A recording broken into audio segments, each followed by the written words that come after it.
Juin 2023, ba papa, ba maman, balandi, il y a Canal Congo, télévision, puis radio, Liberté, Kinshasa. Nous voici encore na programme, na bisso. Il y a à chaque matin rendez-vous des auditeurs, Mission pesa kabino possibilité ya kobenga ya kopesa makanisa bino ya kopesa baide na bino na makambo ezali koleka na mboka ya Patrice Emery Lumumba boyanga bi bi pai Bonson. Na 24 communes ya capitale Kinshasa, na Congo central, na Maniema, na Ituri, na Baye Nyonso, vous avez qu'on a biso en direct na YouTube, CCTV, Ralik officiel, Tozali Nabino, Ponato Lobela Congo pendant 1 heure. 1 heure, il y a échange, 1 heure, il y a débat, 1 heure, il y a proposition par rapport, il y a sujet, Zaliko défrayé, chronique en République démocratique du Congo. D'abord, nouvelle, non, Pesabino, information, avant, na Pesabino, vraiment, ma sujet toko solo là mokolo ya lelo en termes d'information bossi la koye ba été après interpellation na croisement des avenues Willery na Kabinda na président il y a MLP Franck Djongo serait conduit na Demiap placé à Sili Kozwama, selon les sources proches du dossier. Mais également, Bossi Lakoye a été les 4 leaders. Il y a opposition. Martin Fayoulou Madidi, Sesanga, Matata Pogno et Moïse Katumbi, Basili ko reporté à nouveau un meeting Nabango, où ils allaient na place Saint-Thérèse, reporter en gros pour les 25, pour le 25 de ce mois, ça sera les dimanches de Bango, tenir meeting Nabango na la place Saint-Thérèse, kuna na Tchango. Sujet na biso ya mokolo ya lelo, autre solo la na bino, tokoluka ko beta masolo na makambo itali. Rapport publié dernièrement par expert il y a Nations Unies Oyo Bazaliko démontré par A plus B implication en total il y a Rwanda naba atrocité au Isali perpétrée à l'est il y a République démocratique du Congo du coup les États-Unis d'Amérique réitéré appel nabango na régime il y a Rwanda au Isali dirigé par Paul Kagame cesser immédiatement leur soutien na M23 puis si la Kolongola Soudan na bango au Bazali sur les sols congolais. Quel est aujourd'hui l'impact il y a cette décision, cet appel, il y a États-Unis d'Amérique, mais également résultat, il y a différents rapports, il y a expert Nations Unies impact nango aujourd'hui ezali nini parce que ezali bala libosote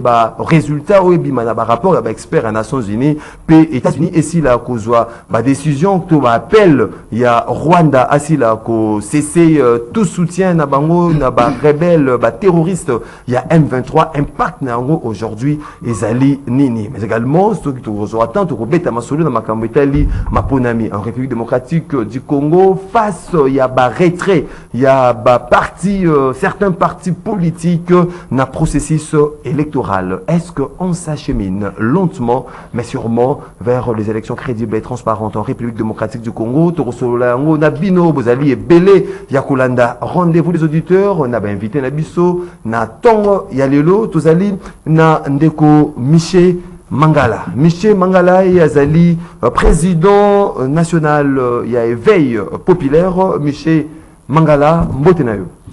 Mbote mwana mboka Maxime, mbote na bakongomani, mbote mingi na tata mokonzi ya ekolo, le David de la République Félix Antoine Tshisekedi Tshilombo, mbote na Igwe Jean-Pierre Bemba Gombo, parce que veni naye na ministère de la Défense et les lots signaux forts.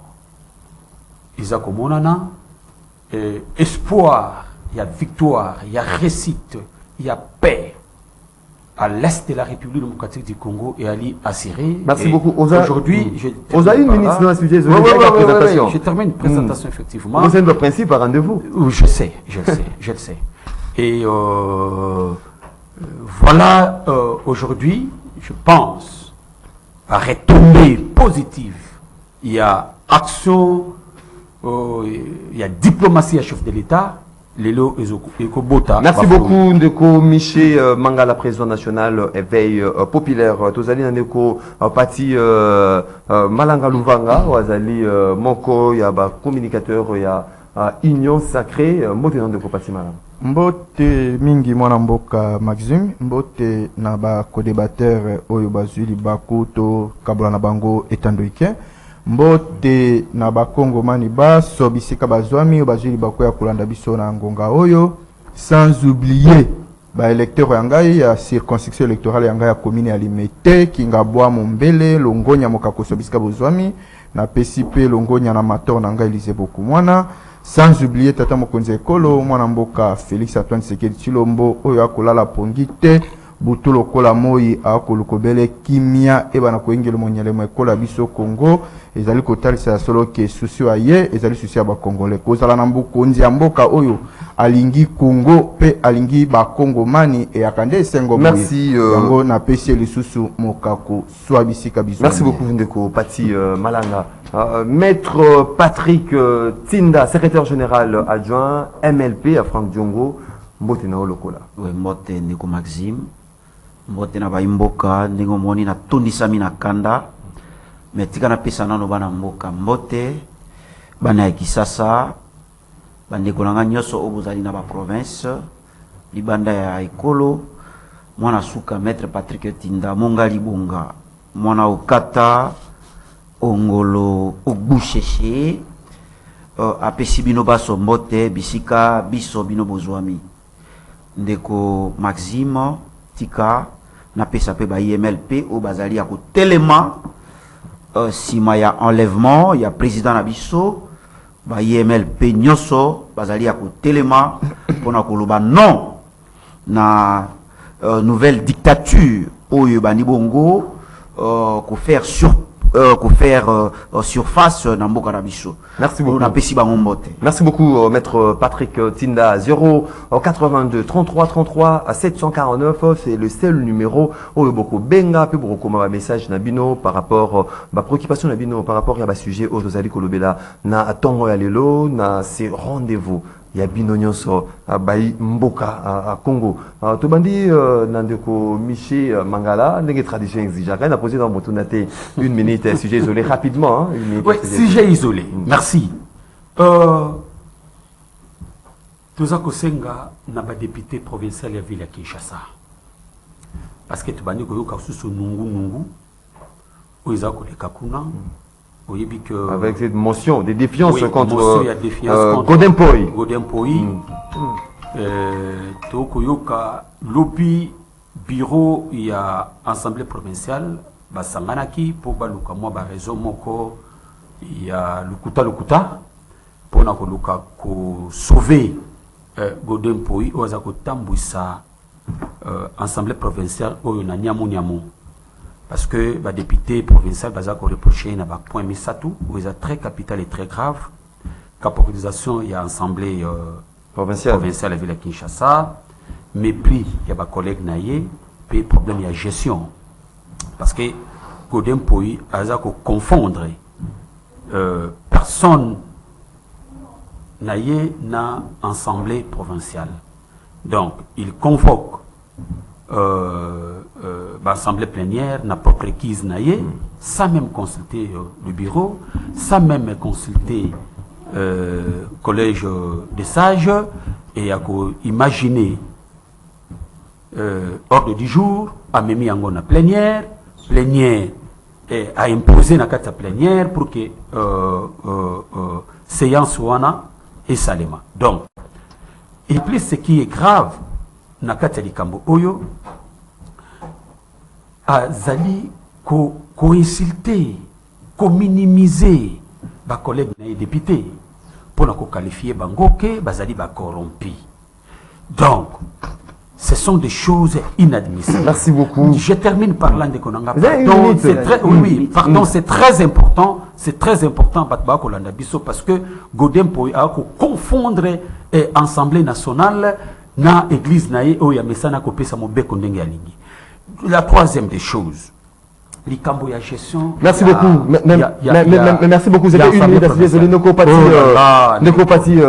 Merci, mon amour. J'espère bien que pesa moi moko ya malobalanga na sujet isolé na ngai. D'abord nanu na pesi longonya na bandeko baso ya quartier Mombele ndenge balakisaki bolingo na bango liboso na ngai somme ba congolais Pati Malanga ya koyamba ngai ya kei moko chaleureux à la hauteur et digne de son rang.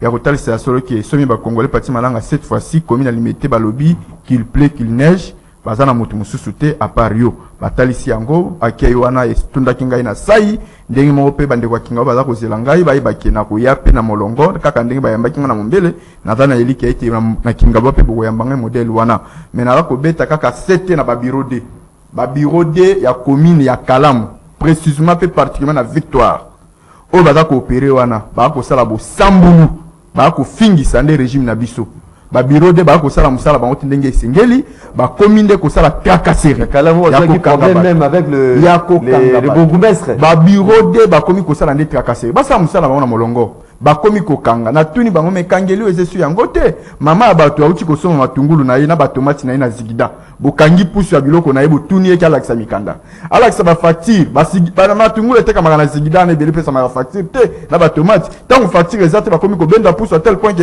ba zui filet moko matungulu bakimi na yango vous trouvez ça c'est normal ngai personne na congolais na tombé victime bon lakisa mikanda na lakisa mikanda ba komi ko botela ngai compréhension et compréhension à tel point que na zone savona nzela que za biloko biso to boya tango tolaki na opposition moi na mboka Félix Antoine Tshisekedi akoki jamais ko tolérer biloko modèle na ba ko lobala ngani yoka baloba bureau de tokolia Félix Antoine Tshisekedi yoka baloba bureau de tokolia Félix Antoine Tshisekedi wana ezali kotalisa biso solo ki bo sambulu yango na za ko senga na numéro 1 service à renseignement ville en Kinshasa. Merci beaucoup. Azwa ba disposition à l'immédiat ya koyeba na kolongola ba bureau de nyoso ya kopere. Merci beaucoup Ndeko Pati. Pati Malanga Ndeko Patrick Tinda na Zali aujourd'hui triste hein, sur ce plateau. Non, je suis pas triste. Nazali triste te, nazali soldat solo. Il m'est assez désolé non. Je crois na koyebisaka bandeko nanga ya inyo sacré buya ka kolela na télévision te. Bozo gérer mboka mabe e ba imboka nyoso bayebi. Yo Ndeko Pati tika bana limete kimia. Koya ko sala bango bazie douter. Po bandeko nanga ya limete bato baso ba congolais bazo nyokwa. Je ne pense pas que bayambi yo. Po bino na inyo sacré bozo gérer mboka mabe nanya ko yamba bino. Tika lokuta ko yana ngwa na Tandwike. Ndeko Maxime na lingina zonga mbangu par rapport ya maye eutiko le kalobi na dénoncer awa na émission na yo mwana mboka Franck Diongo héros vivant molobeli ya population opposant ya régime o ezokende azala kibongo enlevé lobi moleki comme moi nyama moko bu bakangi lokola moi nyama monsieur ndenge c'est là pour bakangi lokola moi nyama jusque là to éviter moi na mboka azali wapi ba IMLP tozoluka na yoki okoloba ki azali na demiap na éviter yo komi bongo moto ya demiap lobi biso moko tozaki na demiap to moni ekunate mais koyoka okoloba na éviter soki yo poko moto ya demiap bongo to na ye ko dénoncer awa nous avons informé l'opinion tant nationale qu'internationale que régime Oyo est commis déjà dans Souka et l'ingili sous bayi opposanté. Par commis siko ko ça la chasse na bayi opposant. Et nako senga libération sans condition. Ya mwana mboka Franck Diongo héros vivant parce que Ndeko Maxime mwana mboka a commettre infraction mokote toyoki balobi bakuti na mutuka na ye na arme moko ezali wana mais okomona que bato oyo balobi ke bakuti arme na mutuka mwana mboka Franck Diongo par amateurisme ya ba service bazozwi arme wana baosimba na maboko et soki mwana mboka Franck Diongo alobi ke arme wana ezali ya yete po oya ye azali na autorisation na yango soki etalisi que arme wana ezali ya yete mais au moins que bato a service bazo simba ba manipuler ngo déjà na maboko au moins te que ekozala pasi pour que la police scientifique a déterminé ce qui arme wana ezali ya nani et puis nani asimbaki yango par amateurisme tomoni na babilili ndenge babwaki yango ke bakuti arme na mona mutuka ya mwana mboka Frank Diongo et omona ke ba agent na service l'autorisant ya port ya arme wana aussi oya mwana mboka ezali autorisé mais oyo tomoni wana to éviter ce qui ezali yango. Merci beaucoup parce qu'il faut quand même basal batala ce qui ezali même numéro na oyo azali na autorisation. Merci beaucoup ndeko Patrick Tinda, maître Claude Ngoma, cadre communicateur Nouvelle-Élan, Dolphe Mozito, mbote nayo. Mbote mingi ndeko Maxime, mbote na ba yi Kongomani na zwani na bango libaku ya kosolola ekolo na tongo ya lelo na plateau na yo otobenga café matinal. Une minute à sujet isolé ne ba ignoso ba sili koloba. Très bien, lelo na une minute ya sujet isolé na ngai na kokabulango 30 secondes. D'abord na kopesa mbote mingi na ngambo ya bana Nouvelle-Élan oyo bazwami de partout bakolanda émission oyo mingi na o bazwami na Moamba. Parce que Nouvelle-Élan na minute oyo azaliko bongisa ba dossier na epo semaine ezo banda tokenda kutika yango. Donc tozaliko la tête tozo travail d'arrache-pied pour que ba dossier nyonso ezala mise en état pour que tokoka kutika yango. 30 secondes na ngai na kena ngambu ya ville ya Kinshasa. Na etumbezo leka entre Godin Poi na Gentini Ngobila. Eloko ebongi bango ezali obelo chocho. Godin Poi asengaki autorisation na Ngobila. Ngobila apesi autorisation bakenda ko defa mbongo na banque moko privé na kosalela bango publicité te. Ba defi mosolo basombi mituka Godin Poi kuta sombaki soki misatu na ya mwasi na ya peseki. Baye komona échéance ezo silate bazo kata mbongo banque ayebisi bango mais échéance ezo silate bino kokomi na suka ya législature na bino. Il faut sengeli tomatisa po bofutanga mbongo. Godin Poi na tour na yake komona Gentini. Gentini bino yelanga dans le dossier na banque. Oh, Gentini tala boy. Tala mosolo. Plus de 600 000 balles. Il faut que futa Gentini bino non. Ngana yo to kana ki boete. Endongwe banque. Godin Poi ya sengi na Gentini atali sande boni ya Jiraka province. Gentini non. Tolia kinayo. Yo lingo contraindre ngai. On a la dynamique Ngobila. Voilà, bah, députés. 33 députés, oui, ça la force. Yangobila na 4 APK. Des députés sous-traités na compte Angobila. Merci beaucoup. De créer les mécato, bah, ça les motions de défiance. Yangozo mona lelo. Tokomi bo. Donc, ville à Kinshasa, yali na maman na yo.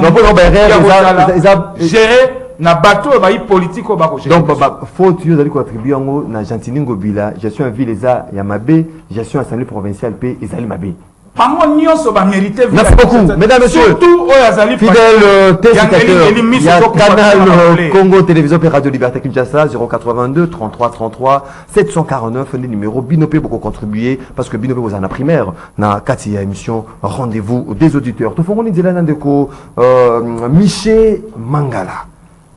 Dernier rapport, il y a expert, il y a Nations Unies, où Bazali, la qui sa implication totale, il y a Rwanda, na exaction, toute atrocité, ils allaient perpétrer à l'est, il y a République démocratique du Congo. Du coup, il y a eu ces communiqués, il y a États-Unis d'Amérique, où Bazali, qu'on réitéré appel na bango, na Rwanda, il y a Paul Kagame, bah cessé immédiatement appui na bango, na ba rebelle, tout groupe terroriste. Il y a M23. Pour nous, quel est l'impact aujourd'hui? Il y a appel, il y a États-Unis, ces rapports, il y a Nations Unies. Dans moment où ce n'est pas nouveau aux États-Unis, et si la Kobenga, Rwanda a cessé tout soutien à Bango na M23. Merci mon frère Maxime. Nalingi que au PSNP tango ndingo. Vous avez 5 minutes à chacun. Il ne faut pas vous victimiser la plateau. Non. J'ai constaté même population zanandako ndingo pesinga itan ndingo katika. Vous avez 5 minutes. Tala montre 5 minutes. Tala montre l'émotion. S'il vous plaît, je vais tango. D'abord, avant qu'on ait abordé ce sujet, nalingi na pesa précision pour la question oyo ya ce qui se passe au niveau de l'Assemblée provinciale. Ici, dans cette histoire, s'il vous plaît, c'est très important. S'il vous plaît, de Konanga, ils ont 4 yatango nanga, dans 1 minute, les 4 minutes, je vais parler sur le sujet Namutuno Tuningai. Donc, ici, la question n'est pas Ngobila. Ici, il ne faut pas amener Ngobila dans cette histoire qui se passe. Ici, le problème, c'est lui-même le président sortant. Il y a Assemblée provinciale qui est M. Godempoy. Pourquoi? Parce que les gens, ils sont censés, les collaborateurs qui sont le député, ils reproché sur certains faits. D'abord, je viens d'énumérer tout de suite. Vous allez voir que lui-même Ngobila, et qu'est-ce que je dis, Godempoy, n'a pas fait on a reproché même Mike Moukebaï. Que Mike Moukebaï a besoin de l'Assemblée provinciale, a besoin sur le plateau de la télévision. Lui-même a besoin de l'Assemblée provinciale, a besoin de la place publique. Lui-même a caporalisé l'Assemblée provincinciale. Convocation, il y a une modalité. En gros. Voilà, modalité, il y a convoquer plénière et Ali pour adopter l'ordre du jour.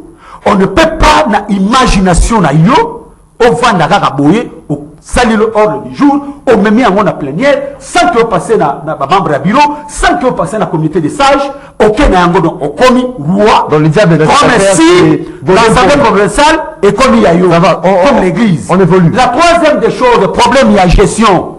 L'Ikabo Mike Moukebaï. Je fais référence dans Mike Moukebaï, qui avait dénoncé l'Ikamboya, deuxième immeuble, et ça toujours dans l'Assemblée provinciale. Le gouvernement met à disposition de l'argent. Ça fait maintenant 4 ans. Mais la gestion, il y a immeuble Wana, ou en Tozawa Pilelo. Nous sommes où? Alors, quand le député se lève pour que Batounaye et Akima Biro, Ayaka sous la bureau, na Batounaye, va service na Ayaka sous la bureau. Alors, Batounaye mandat, il le refuse. Vous comprenez? C'est une motion. Alors, qu'est-ce que je dis? Sur la table. Voilà, exactement mon frère. Mais comment maintenant, avec un tel monsieur, qui est en train d'insulter, de saboter ses collègues, oh, la personne qui est confiance, ça en aperçoit. Une minute. Non, non, on a une minute. Au talent montre. Oui. Alors, ça y est confiance. Aujourd'hui, ce monsieur-là, et c'est que, député, la sornaye. Il y a les problèmes, il y a Godempoy, qu'on ne gère pas Godempoy dans ces histoires. Quand même, il y a une situation qui s'est passée, situation va véhicule. Vous comprenez? Ngobila est pour rien dans cette histoire. Maintenant, je reviens pour quelques secondes sur la question Koyo Pessinga. Mon frère, nous devons saluer la diplomatie du chef de l'État. Cette diplomatie-là, aujourd'hui, ça commence à payer. Quand même, nos amis en face ont tout dit, critiqué, insulté le chef de l'État. Impact condamner le chef de l'État. Impact le j'arrive. Parce que c'est elle va s'éclater. L'impact aujourd'hui. Il y a appel, il y a États-Unis. L'impact aujourd'hui, il y a appel, il y a États-Unis. Je ne peux pas d'abord parler de l'impact. Ce que je peux dire, je peux demander la conscience. Il y a ces gens qui ont reconnu. Non, évidemment, les États-Unis d'Amérique. C'est pas la première fois, on doit reconnaître que non, implication Rwanda va atrocité. Cette fois-ci, que ça soit sérieux, et ça la locola, bakocha bato. Soupe na mon côté pour distraire les gens. N'est-ce pas? Merci beaucoup. Parce que les Congolais sont en train de Merci beaucoup. Alors, va ça la flatterie. Merci beaucoup. Congolais. Donc, Patrick Tinda, aujourd'hui, avec appel, il y a États-Unis d'Amérique, consécutivement, il y a rapport, il y a expert il y a Nations Unies, on va dire que c'est en Rwanda, CC, tout soutien dans M23, dans le moment où Imboka, il y a la République démocratique du Congo, il y a été M23 azali na phase il y a retrait progressif na bango impact nini lelo to ko ba été appel énième appel il y a États-Unis et pas régime il y a Paul Kagame. Merci Ndeko Maxime. Nalandi kulutu langai Mangala. D'abord, kulutu nalanda kiyo kuluba ozobenga chef de l'État le David de la République. Kulutu langai esali ngai pasi. Au moins ezali na âge au moto ko za la flatteur na bomoi. Ezali na âge au moto ko za la flatteur te kulutu tika flatterie. Mboka bandeko no bazo nyokwama. Vous êtes venu ici pour flatter monsieur Félix Tshisekedi. Moment ya flatterie yango te bandeko no bazo nyokwama. Osoko mwa mokolo lumumba bundela mboko na jamoke kulutu Mangala bundela mboka. Tika flatterie ba congolais bazo nyokoma ba congolais bazo bika na sécurité nzala mboka ezo bika na passe on a notre monoté na yoki ekoloba par rapport ya sujet na yo moni que akimi sujet le quoi a préparé mo eloko na ye ayenango asisi tamo bimba olia loba makambo tina alobe loko moko ya tina te qu'est-ce que je vais dire par rapport ya motuna na yo ndeko mopandi sango d'abord ba congolais ba s'attendre ni loko moko te ba partenaires na biso na ce sont des hypocrites kuluta lobi diplomatie agissante à chef de l'État honte à vous quelle diplomatie agissante bon comme ça on le voit moi nzembo diplomatie agissante est-ce que nos partenaires ba si ba condamner comment ba pesi Rwanda ba sanction ndenge ba pesi na Russie aucune sanction yomoko lobiango ce n'est pas la première fois il y a États-Unis va dénoncer Rwanda mais ma problème ezali il y a dénonciation te problème ezali on pouvait comprendre il faut attendre à des sanctions comme nous-mêmes nous sommes faibles comme nous sommes en face d'un régime faible qui n'est pas à mesure puisque défense et intégrité territoriale et ça makambo ya ko côté na ma voisinité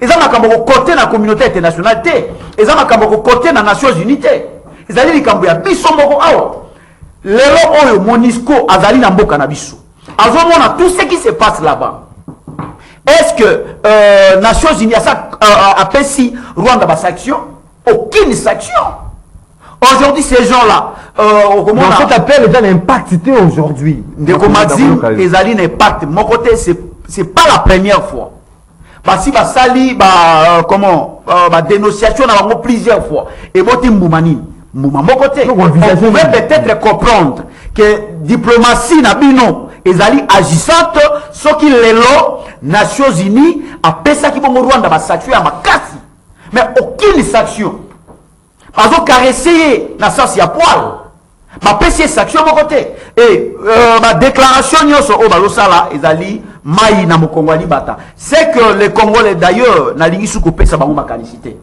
na lingi makanicité na ngana non azolo bato o ya ngam écoutez d'abord pesi conseil to lembi to pesi conseil to lembi to bito ko pesa lisu conseil te ba koke loko te moment est commis Kalaming était peuple à se préparer pour avoir le pouvoir. Je crois que ma cambosu a proposition égalité, tu peux proposer sous-souté, bande konabiso, mandat nabino et Cécilie, pomi bongama, bon qui sa pouvoir peuple. Parce que Félix Tshisekedi lui-même avait dit, à Ebisaki ba Congolais, que ce qui a coquille copé sa biso, qui n'y a té, c'est que a réussi mandat na été. Non, tamangé zalina. Non, n'a tiré à 2 minutes. Alors, bah, qui soit qui a coquille copé sa ba Congolais, qui n'y a té, c'est qu'à réussi mandat. Les lois zali kaka qui n'y a té. Bon, qui n'y a zéro. Et zali kaka qui n'y a té, les lois passe les qui. Merci beaucoup, Ndeko. Merci beaucoup, Ndeko Fati Malanga. Est-ce qu'aujourd'hui on peut dire que les Congolais en ont assez appel il y a nation il y a États-Unis d'Amérique, vous allez à chaque fois Rwanda, Atika soutient, on a M23, mais Azali ko continuer à soutenir M23 et puis cette phase de processus il y a retrait progressif il y a M23 comme si ils allaient évoluer des situations ils allaient sur le terrain. Est-ce qu'aujourd'hui il faut envisager biloko mususu ndenge de Patrick Tina plutôt envisager États-Unis il y a des sanctions contre le régime de Kigali comme ndenge contre Russie aujourd'hui? Merci mwana mboka Maxime na mutuna wayo. D'abord avant na kota na mozindo wa mutuna wana na pesi d'abord na longonya susu mokakoswa na mwana mboka tamukonze ko le Félix Antoine Tshisekedi na diplomatie ya frateri. Oyo eza ko kinde na molongo pe na souci ya peuple congolais. Omoni biso tozana te pona kosala kijaloli. Soko kanito za kosala kijaloli onikosi. Yondo dosa la politique à la haine ndeko na ngai Patrick. Omoni mutu ata aza komona malamu so aza na mutema li kundu ya mabeka tinaye akotika la pe kondimate la même chose biloko za kosala mais Congo mani mo kaza témoin oculaire Congo mani za yote yo zo sa politique à la haine yo la Congo mani te parce que la mutema mabeka tinayo mais Congo mani oyo aza na souci ya Congo le ko la Félix Antoine Tshisekedi nga Congo alinga ba congolais aza komona yemo comme preuve à l'appui ngala aza kosala dialogue le tena zande ko appuyer pe ko loba pe ko féliciter on na ba tala yo Congo mani ayebi ke on aza ko lobisa impact ya mwana mboka pinda arrestation ya ba opposant bino bolingi bozoba régime ya mwana mboka Félix Antoine Tshisekedi oui tellement atikeli bino liberté bosala nyonso to bolingi bokomisi yango libertinage lokola memeli bino non yango na baiki photo kene mwa muke un petit dictature fait kota. Ah bon? Oui, dictature éclairée. Moi dictature éclairée oui, dictature éclairée qui fait kota dans le régime parce que trop c'est trop. Vous commencez à déborder bino ba opposant. La arrestation va opposer les dictateurs. Mais non, arrestation va opposer. Liberté n'est pas libertinage de Patrick Kinda. Bonjour comme ça libertinage vous. Est-ce que ndeko escadé là? Ton ndeko Franck Dion, avec citoyen congolais te va citoyen surtout. Et c'est interdit d'interpeller au cas où service de renseignement va constater moi anomalie moko boy. Quand tu n'as pas l'icône va pas interpeller te pour comme Nzambe. Il y a comme Félix Antoine Tshisekedi. Ah. Nul n'est au-dessus de la loi. Même Félix Antoine Tshisekedi, ce que tu m'avais interpellé parce que nul n'est au-dessus de la loi. Si toi, c'est la loi. Mais c'est ça. Aux autres, un rapport. Aux autres, de cet appel. Nini, passe l'équipe, passe l'équipe dans le secteur, parce que au moins, l'amboka Félix Antoine Tshisekedi a sali. Oui, pas yo, au botama l'amboka au Congo, c'est toute la première fois. Depuis Congo, comme Congo, quand même, il faut te féliciter. Il y a bis dans le secteur, nini, oh yo, là, qu'on va pas ses alliés. Parce que la là où il y a des avancées significatives. Malembe, la crise mondiale, ce n'est pas la RDC. Kenya na Kenya, ça qui a fait comme la combien? Kenya na Brazzaville. Ndekopati. Bidon à 5 litres, il y a eu comme la combien? Kenya na Gabon. Kenya na France. Ndekopati, Malembe. On a vu que tous les athées. S'il vous plaît. Olingo fongola brèche mususu. Il y a ambassadeur qui interpelle.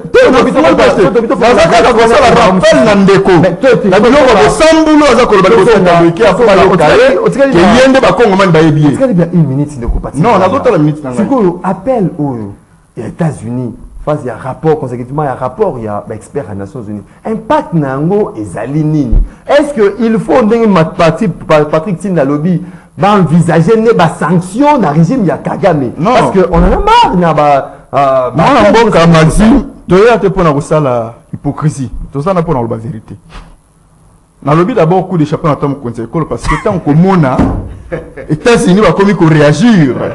C'est pour vous dire que la première fois. Diplomatie. Non, peu importe. Ce qui est diplomatie, il m'a cassé. Mais tu as tout le monde a réaction modèle. C'est à cause de la diplomatie, mon amour a fait ça.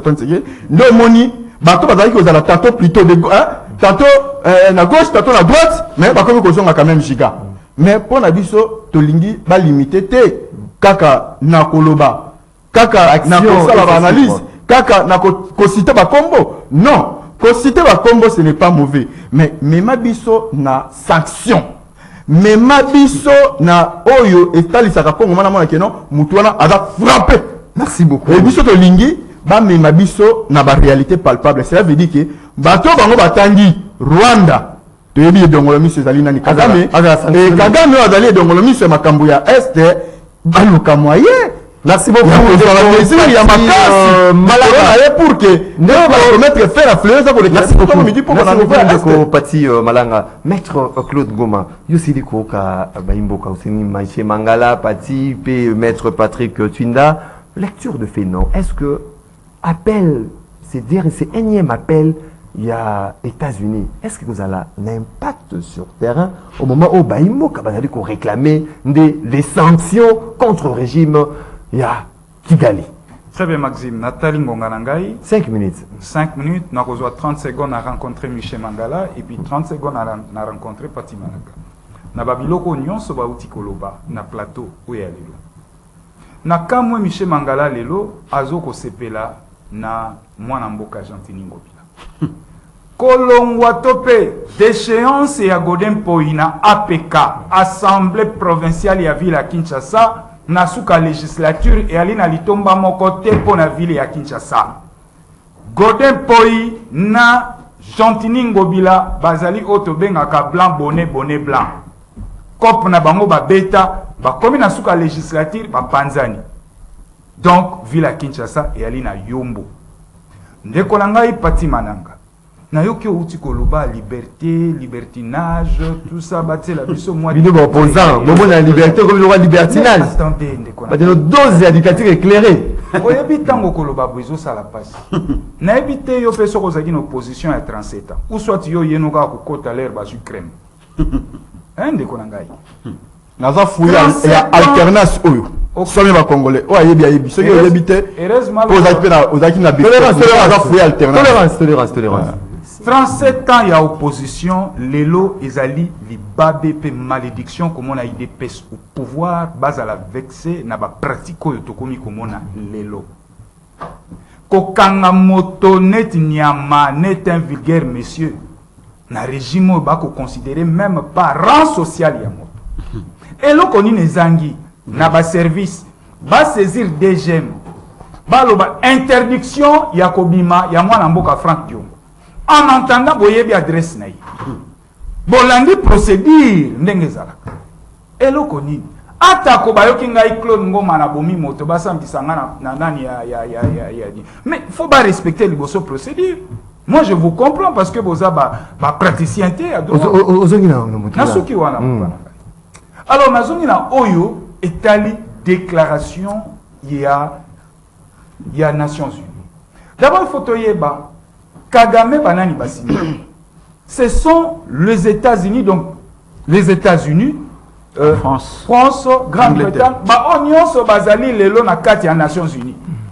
En fait, Kagame azali neti ambassadeur na bango, na Grand Lac. Non, appel loin de la ligne sans effet. Mais ça lelo te to bandi yango banda kala. To banda ko yebisa mwana mboka Chilombo. Yo lobi toza agressé, mais c'était ka Rwanda mbala moko. Ti lelo atikala ko cité yango te. Telelo, Asala Ndenge Kabila le père Asalaki. La République démocratique du Congo, mon pays, est agressée par le Rwanda. Maintenant, voilà ce que nous prenons. Combien de l'avez fait? Vous avez moi, combien de fois? Paix à son âme, c'est Moussé Asala Yango na RTNC. Nazotu na bango à maintes reprises. Non, abandaki ko dénoncer atikalo so mokano moko te. Parce que qui dit agression, contenu agression à la guerre. Qui dit agression, contenu agression et à la guerre. Alors, biso pana biso sitoloba. Il faut faire la guerre avec le Rwanda. Il faut négocier avec les patrons du Rwanda. Pour ça que Tali Kagame Rwanda États-Unis. États-Unis, il y a un appel Atika. Non, appel Rwanda ali ko duper et ali ko berner le pouvoir, le régime ya mwana mboka Chilombo. Moi j'aurais encore voulu non ya diplomatie agissante na bango. États-Unis abanda liboso ko suspendre o ezali coopération militaire na Rwanda. La France. La sanction est sanctionné. Pourquoi le Rwanda a cité dans différents rapports a sanctionné? La communauté internationale. Rupture. Il y a coopération militaire avec le Rwanda. La France également. Parce que RDC a la coopération militaire n'a pas partenaire Rwanda pour la formation. Mais retenez, Rwanda a la coopération militaire appui logistique, formation et logistique. Ce que tu as dit, c'est former bino, bino. Mais oyazo kamata mosolo. Logistique, ba fait ça. Merci beaucoup. Alors, to sengi bato ya au nom, il y a diplomatie agissante. Bakoka koyebisa mukwa tondolo. Merci pour reconnaître la diplomatie agissante. Merci. Merci. Merci beaucoup, maître. On comprend le langage. Merci beaucoup, maître Claude Ngoma. C'est le moment, hein. Il y a téléspectateurs, on a auditeurs. Après, tu rapidement, Nzela Singa, tu as quelques messages. Imboka, Basili Komela Bisson. Après, tu as Nzela Singa. Bonjour, Ndeko Maxime, c'est Steven Ayoka de Pingaliema. Ndeko, si vous payez Bissa Martin Fayoulou, Ndeko, décision à Zui Wana Ezama Pepenza politique qui a chaise vide à Mema. Papa, tu sais qu'il est du nulle part. Bonjour Maxime. Yebisa Batoya Union Sacré que UDPS à Loba, les Américains sont pour Félix Tshisekedi. Tozawa Pisiko. Bonjour, moi Mboka Maxime. Yebisa Patrick Moutouya Franck Diongo, premier flatteur Eza Yé politiquement. Aye Bindenge à Tamboli, Naba parti politique et belé pour qu'il vienne se tenir chez son mentor flatteur comme lui, Azan Nalesson Ndeko John Bouchiri. Bonjour Ndeko Maxime, Ndeko Mangala na Ndeko Pati na moni lokola ba vandaka na Congo te. Yango baza au na souffrance ya peuple te. Rodrigue depuis Mongafula. Bonjour Ndeko Maxime, ba américain bazali ko distraire biso. Tobongisa armée na biso pour na ko attaquer directement le Rwanda. Ndeko inconnu depuis quelque part. Bonjour Ndeko Maxime le Grand. Potuna Miché Mangala. Azongi Nandaku. Il y a MLC to Azali Wapi. La diplomatie du président est payante, mais nous devons mettre nos efforts sur nos propres moyens, surtout pour nos FRDC, comme nous avons le VPM Jean-Pierre Bemba, la Défense nationale, donnez-lui moyens financiers et matériels. Je pense qu'il nous donnera la solution durable pour la sécurité partout dans notre nation, parce que nous avons des guerriers soldats. Serge Mombito qui nous écrit Toké Zela Singa Baimboko Zela Singa 082 33 33 749. Allô, bonjour. Oui, bonjour. Au Beng Bisso a pu comment il peut ma candidature de quoi? Comment on a oui, tu as dit quoi? En tout cas, on a félicité un matin, on a idée à lui, il y a beaucoup de gens qui ont fait des élections pour la Ligue ou libérer fichier de la Ligue. Na kusenga na Claude Ngoma baza la soifé ya élection de ceux qui baza soifé ceux qui Félix Africain va déclarer va féliciter le pays démocratique salama na répéter na on a battu balé na ndekola kai Michel songa la nda kusoni isali biso soni vraiment songa la nda au côté. Merci beaucoup Ndeko depuis quelque part na Kinshasa, Tozongi, allô, bonjour. Oui, bonjour, Ndeko Maxime. Oui, au Bengue, monsieur, comment oui, Ndeko persiste. Ndeko Nangai, Toko Paso, la télévision, na biso, on a l'interfinale à Gombe, on a go foot yango. Kambate, koyoka pasi na motema, Ndeko na biso mi bale, bazokata sonité na télévision, batonga la matin. Azote sekatep le kongole koloba ete mboke ezali malamu ndeko na ngai te se tenir à pembe. Ndeko na ngai vraiment. Eko singa biso tozalaki na plaisir oko sepelisa na kuzeno bazona no na ndako. Asuka na za beti na comportement ya marque rose. Merci beaucoup Ndeko Persis depuis commune ya Kassavou. Boulelo apesi biso ma CCT hein Ndeko Persis. Allô, bonjour. Allô, bonjour. Oui, allô, bonjour. Au Bengue Bisso, et puis comment il peut ma candidature de quoi? Oui, allô, bonjour. Tu as dit quoi au cas? Ma Bengue depuis commune à Mumbo. Oui. Comme on a demandé quoi? Oui, Ndeko, tu as dit quoi au cas? Bon, na posé la question, ma tuna na ye banane. Ndenge qu'on a dit la nouvelle là aussi Kolobawa par rapport à la respecter la tradition. Na comprendre na nous mo on. Ukanga mutu lokola petit messi métier de Rabanani. Un petit métier de Rabanani. Donc, Merci beaucoup, Ndeko, depuis Bumbu. Hein, un petit messier. Un petit messier. Nenani, un petit messier. Allô, bonjour. Allô, bonjour. allô? Oui, Obeng Bisso a pu comment ma question de vous. Allô, bonjour. Tous allez Golokayo.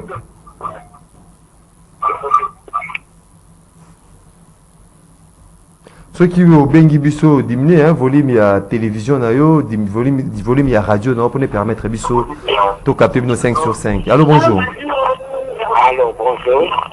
Obeng Bisso a pu comment ma question. Oui, bonjour.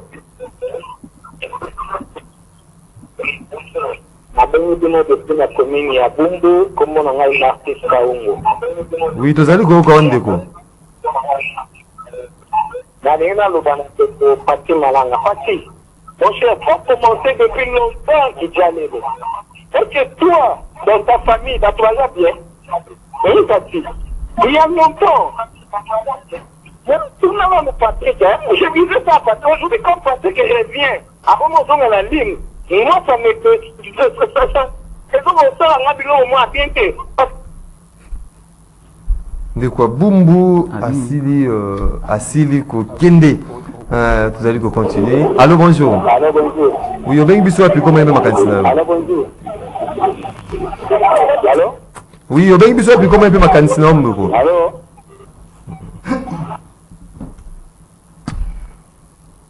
De Coco Kata, ceux qui a bengi diminué le volume dans la télévision et la radio, non, pour Nato, Captarabino, comme il se doit. Allô, bonjour. Patrick Nagombe. Oui, Ndeko Patrick. Oui, en tout cas, de Gorangai, tout ça, la fatigue, papa. Tu as un an, tu comprends un peu ma bébé. Vous avez un mot, donc, c'est le conseil de nationalité. Si c'est sûr que nous sommes très bien à Katamoka. Et papa, vous n'avez pas le tour, vous ne savez pas comment maman bon. Pourquoi vous dites maman bébé na niveau en tout cas, je suis désolé pour vous. Mais qu'est-ce que c'est que le babouille? Tout ça, une année, si c'est combien de jours comme ça, Mboka Nabiso, ils ont récupéré Naba Rwandais, Ougandais, Burundais, qui le banane, Kenyan, tout Kenyan, avant un niveau qui s'engage, ils ont en train de faire quoi là-bas? Et puis, stratégie, nous besoin de monter pour nous couper bâton intérieur. Merci beaucoup, Ndeko Patrick, depuis Gombe, dernier intervenant. Allô, bonjour. Allô? Oui, Obeng Bisso a pu comment ma question. Bonjour, bonjour, Oui, Ndeko plus tard. wana oyebisa ndiko wana ndoko wana oyo azofatia ye azoya olobaki o elokoni elisa biso mboka ekotambola malamu tekosea totolinga mboko totika flateri kaka kudu aoyo ezaka na itadesika na siki etika bakele ezosala mboka ezotambola malamu te eza kokomisa ofisi diplomasi yango diplomasi eshue etambolika mboka tour du monde eloko moko malunga te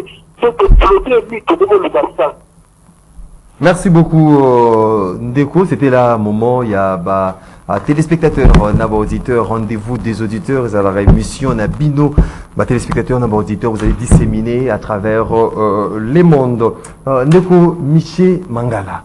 Aussi les Kokabaimboka. Malgré que vous allez n'atteindre ce belleté pour nous développer un deuxième sujet, peut-être au sein d'une pierre deux coups, na les canisnao, il y a Souka, POP Sama canisnao par rapport à l'élection où ils ont dit qu'au Bemabuso, le 20 décembre, il y a année en cours, face, il y a un retrait, il y a certains partis politiques dans le processus électoral. Est-ce que vous avez dit vraiment, de façon crédible, transparente et apaisée? Vous allez dans 2 minutes 30 minutes.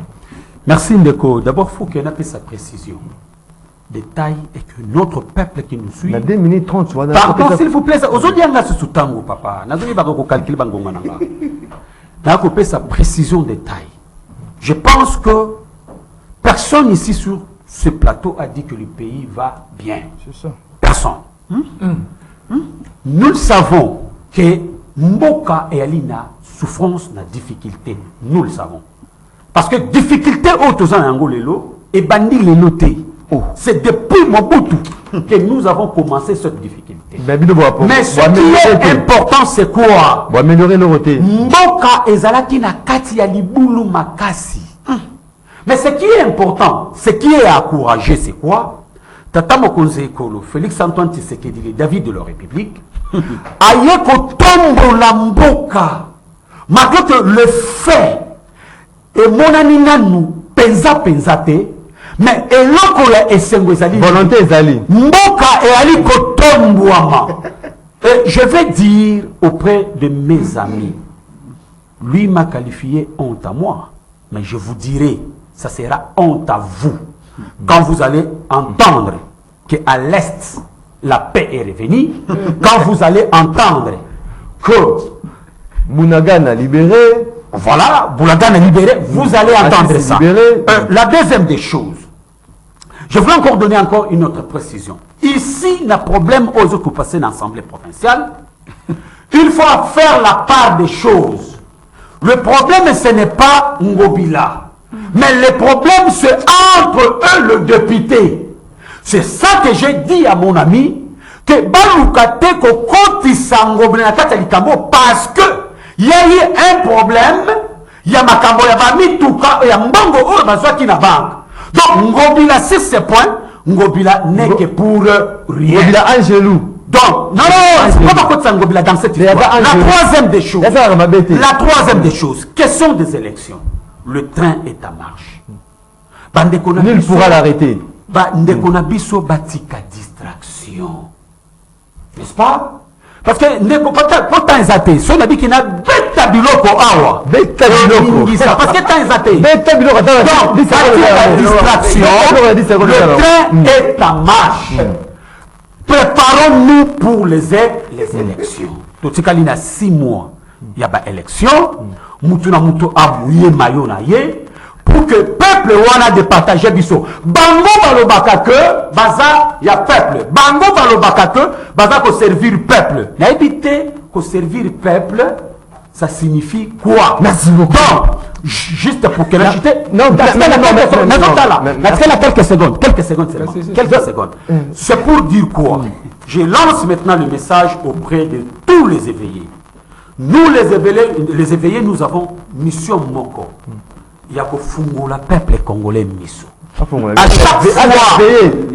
chaque fois, on a Michel Mangala na plateau et après que tu as la vérité, rien que la vie. David du monde, David d'Afrique. David de la République, c'est pour les Congolais. Merci beaucoup. Parler sur le David. Nous allons parler sur la vérité pour merci beaucoup. Pour l'intérêt de notre nation. Le Patrick Tinda,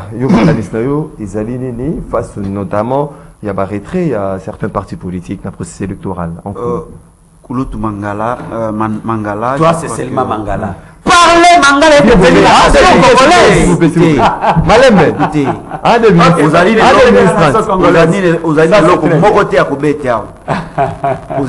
Ça c'est toi qui le dis. Parlez de ton manque d'argument ou comment? Quand vous dites que Makambo et Bandi les lotés, je me pose la question. Est-ce que pouvoir yango bolukaki yango pour banda koyembe la bateau Makambo et Bandi les lotés et Bandi les lotés le quoi moi nzembo. Je crois que ceux qui vous allez na vision éclairée pour na koyangi la mboka botika lelo bozomi benga vous allez dans les bons côtés de l'histoire, c'est le mauvais côté de l'histoire. Ce sont des gens qui ont failli à leur mission, qui ne sont pas en mesure ya kopesa ba congolais maïmaso ba prometa ki bango. Aujourd'hui vous êtes en train de tâtonner. Tâtonnement sur tâtonnement. Au lobby soki est kalamingite est bino be promesse. Be promesse. Timo si mandat promesse na promesse. Obi kalamingite est ko koma na kimia to ko ka soni ni to ko. Écoutez, ezali souci ya biso nyonso yango to bande ko pesa bino même ba proposition. Mais ba proposition tout au pesi bino bosaleli ya moté. Ndeko mopandisa ngalo senga ngali sous na pesa bino proposition.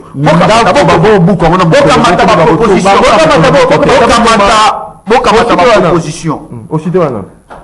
D'abord, ba service à sécurité zonyo ko la ba yo posa awa. Na est to zana bosenga na bango, ba kurutu nanga soki bozotala ngai, na est to zana bosenga na bino. Na kwa mutu to zana bosenga na bino. Ils sont en train de travailler mon frère. Je crois que botika ba yo opposa basalo na bango musala bosalo na bino lelo ba Congolais bazobika na sécurité. Je crois que on a besoin de vous là-bas. Bokoma na koyebisa bino bosilisa infiltration na ba service à sécurité, bosilisa infiltration na armée na biso, bobongisa armée na mwangonga moke tikali. Si vous n'êtes pas en mesure, comme on lobby que na kalamingi te bozotia kimia na est, si vous n'êtes pas en mesure, so bosali yango te, je crois que toujours se séparer na. Merci beaucoup. Les hommes ça les autres ça les va déjà des tu diras pas minute na meka un peu moi pour sambulo zo bimana bande ko ngai mi ba sambulo de bino ongambu ya gauche ya ngai bazo sala bo sambulo bo so ba Congomani tango ndeko azako lobaki non Félix fallait que nous sommes agressés par les Rwandais, mais nous avons dit que les Nations Unies, d'ici que nous sommes Tambola, nous avons collaborateurs partout à Tambola, tant que la RDC est agressée par les Rwandais, nous avons ou bien nous avons essayé de tout ça. Mais papa, ceux qui ont dit que Kinshasa, dans le Congo, allez-y comprendre que nous avons bimisa. Tant que nous avons dit qu'il faut faire la guerre avec les Rwandais. Muzitu ada modèle na mboka au pona ku muzitu mutazaki mutu alobela ki biso bo sambulu o etando ikeli boso ba Congomani pona ko loba ete to ko sala maso to tia sécurité au kacha mboko au Congo pota tamo konje kola sala ya malamu te insécurité o za ko lekana ba est et za ko lekana ba kwa mutu za ko azali parmi bato yo ba za ko beta maboko ba ko klem ba ko sepla ba ko lia ba ko mela po ba lingeka sécurité. Mais quand on connaît le souci, c'est que Kimia est dans le Ingela, au Mouniamaïko, la Bisso Congo. Mais on appelle ça merci, maître Ndenge, reconnaître diplomatie agissante, il y a tout en tout cas, coup de chapeau à la place, quand même, il faut tout ça la analyse, et tant qu'il va tout le tout ça la analyse sentimentale. Ce qui te continue à faire réel. Fait réel. Et des réalisations. Pas de chiffres, on a des réalisations. Il faut vous faire gagner. Il y a, depuis tout le temps, on la côte, dans pouvoir. Il y a quand même des retombées dans le secteur. Quand même quoi? Non! S'il vous plaît. Maître Kinda, vous avez entendu c'est la maille. Quel retour? Il est à moi, on a fait ça, c'est que c'est largement positif. Parce que la RDC était dans les gaufres. Vous êtes en train de tâtonner. Réalité, on doit écouter les Ango. Mboko va bomber en plus de 50 ans. Mboko va BBC surtout. C'est-à-dire qu'on dit que la bimisi mboko na lubwa. Mboko comme comment on a mis sur bateau. Lelo on va retomber palpable comme qu'on a. Elle retomber tu le cites. Na ba secteur nyoso. C'est là tu as une minute. Après ça na émission nga na yo na yo ça c'est ni na mboka. On va bisa yo kene. Cité rapide. Sika ko sala fana. Nga fana. Aussi bo sali. Na ko reconnaître ya malamu. Bisika pena to comité na ba kolika etoko koma.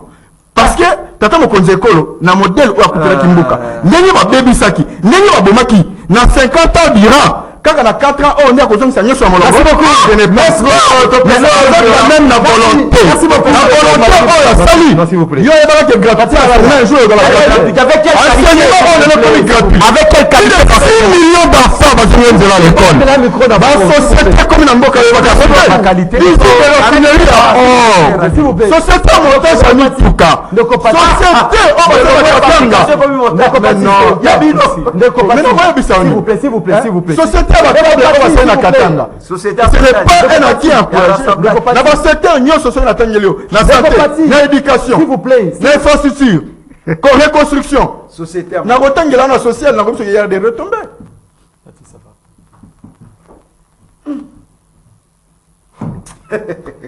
Baimboka bango ba GG so ndeko pati malanga azali komona na sous-souté na rendez-vous des auditeurs ya par rapport ya conduite na kati ya plateau. Donc respect, il y a règles de jeu, il faut vraiment des strictes observances na kati ya plateau à rendez-vous l'auditeur. Claude Ngoma to succès. Merci ndeko nangai Maxime na uti ko yokawa ke tata mokonzi na tribune na Nations Unies alobaki yango mena pesi bino devoir à domicile. Bo kende, bo consulter mikanda, bo komona, bo découvrir le lokomo. Li passe au batambola kana agression kombone la guerre. Est-ce que boyoki tata mokonzi ekolo au regard il y a la disposition constitutionnelle établie a déclaré guerre? Ce qu'on l'a vu constituer c'est une autre chose mon cher ami. Malem. Ce qu'on l'a vu agression. Mon pays est agressé par le Rwanda. C'est ce que tu avais dit, mon cher. S'il vous plaît. Contenu agression. Voilà sur l'émission. Vous dérangez été. contenu agression ezalaka gay tomonaki yango na musée pe ya son âme toye komona yango na Ukraine En fait, il y a ma bobino au sali dira combien d'années vous avez na Kabila. c'est ton ici nazoloba yango na o etali mapono na o etali maponomi parti nouvelle élan position na ezali clair toali te pona boycott biso tolobaki ou lola va mener caillou on est là. Vous êtes là. Tozana deux axes il y a travail. Premier axe ezali ko maintenir pression autour ya ba revendication au biso nyon opposition tozali ko porter. Notamment la question ya cour constitutionnelle, la question ya fichier électoral, la question ya bureau Kadima. Oh wane ali pression tozo kenango. Na deuxième axe na biso tozali ko itofe ba dossier na biso poto kende kotika. Toboyi tosala otokobenga comment boycott et puis nasuka to bandolela non biso tobi tokokanga moyibi tina suka moyibi akolinga koyiba tokokenene tina suka obaka nakangi ngolo na bapoil na ye tokokoma neti na suka Nous bokini élection mama boycott ezate. boycott ezate ozomona donc position na biso yango wana et pour na koloba makamundu Oshite wana. na shite wana 5 secondes ou 10 secondes on ndeko nanga uti koloba ke mozito alobaki bako créer insécurité na mboko bozana bozo ko prôner état de droit pourquoi pas bo saisir justice contre mozito na ba propos wana soki eza ya solo aloba yango Obe polo ba mais charnement. oyo ezali ke bo déforma ba propos ya mozito Et comme ça charnement mozito politique. aloba na bino boye lokola pouvoir ezali illégitime ba investisseur na mosolo na bango ekokaka makelele ya ba bot te ekokaka makelele ya ba politique te Atanga pour moyen investisseur ayate Aloba bino insécurité. bato ya Déformer le sanzete langage. obaloli déformer le langage. boyinisie une Aloba plainte contre insécurité. ye parce que ezali ba propos oyo ezomenace Merci, intégrité ya mboka. merci beaucoup, mesdames, messieurs, fidèles téléspectateurs. Il y a Canal Congo en télévision, P auditeur. Il y a 96.8 MHz à Radio Liberté Kinshasa. Rendez-vous des auditeurs, la seule émission et l'unique que Dieu regarde. Et Sukiawa, Tozwaki et Sengo, Yakoyambi Labino, Ndeko Pati, Malanga, Ozali Moko, Yaba cadre coordonnateur, Yaba communicateur, il y a Union Sacrée, Oyo, Tokokuta Nanaeka, na mi-juillet, na mi-juillet, Tokokuta Nanaeka, na rendez-vous des auditeurs, Tozaki Nandeko, Michel Mangala, président national éveil populaire, Ndeko Claude Ngoma, cadre communicateur Nouvel Élan, Ndeko Patrick Tinda, secrétaire général adjoint MLP, Nathalie Bino Botondi. Vous allez équiper belé de partout au Bomesana Kolana à déjeuner Nabino il y a chaque matin. Merci pour l'attention soutenue et participation Nabino na rendez-vous des auditeurs. Vous allez qui réaliser par Moro Njambe Brino Ndinga Zaki na régie d'antenne télévision, Ndeko Junior Kassanda régie d'antenne radio, Alain Kabongo na web, Karine et bébé moi Simoko Kati Ami Bali belé Azalaki derrière caméra, Yves Lechweng de son côté, Azalaki na standard, to Koutani Nabino de Dama. Doudou Motiri. Doudou Motiri, l'homme de Lukunga. Il était à la production. On se retrouve demain pour un autre numéro. Il y a Mission Nabino, rendez-vous du